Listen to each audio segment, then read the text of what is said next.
Addicted to alcohol, cigarettes, food, even sex. What about painkillers? Researchers and some addicts are now turning their eyes to an illegal substance for help. Only on 5 tonight, Susie Steimel explores a mind-altering drug. When it comes to psychedelics, there are tantalizing new clues on how they really can free your mind. LSD, psilocybin, that's what's found in magic mushrooms, even MDMA. Clinical research shows when used carefully as a medicine during psychotherapy, these otherwise illegal drugs may alleviate PTSD, depression, even anxiety. Gives you a view into yourself that I just had never had before. Now researchers are exploring another use for psychedelics, the hope that these drugs would benefit patients with harder to treat addictions. Recently, 3,000 scientists, therapists, and doctors from around the world came to Oakland for a sold-out conference on psychedelic science.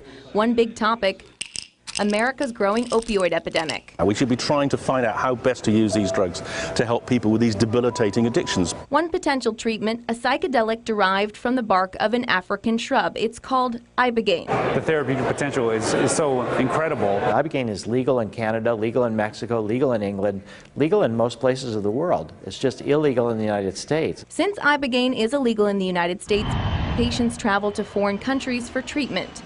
National Geographic, in its breakthrough series, followed TJ as he sought Ibogaine treatment for his opioid addiction. He'd been in rehab 6 times and never managed to stay clean. Right now I'm fighting a life or death battle, I know that. TJ traveled to Cancun, where under medical supervision he ingested a single dose of Ibogaine. 36 hours later, he was free from his cravings and suffered no withdrawal. Right now, do you feel like you're in narcotic withdrawal? No.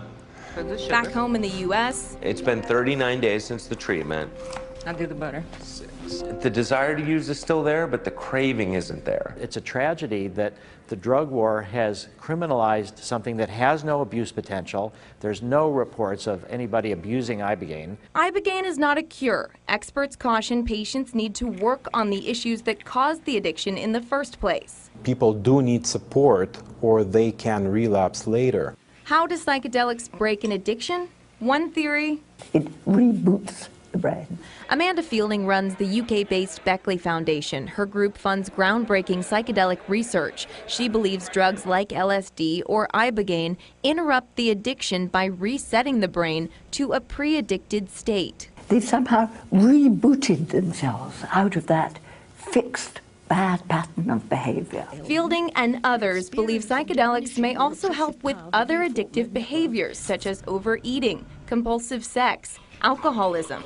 Fielding tried LSD to kick her bad habit. Stopped smoking and I never smoked again. However, before any of these treatments are legalized for medical use in the U.S., researchers urge careful clinical study.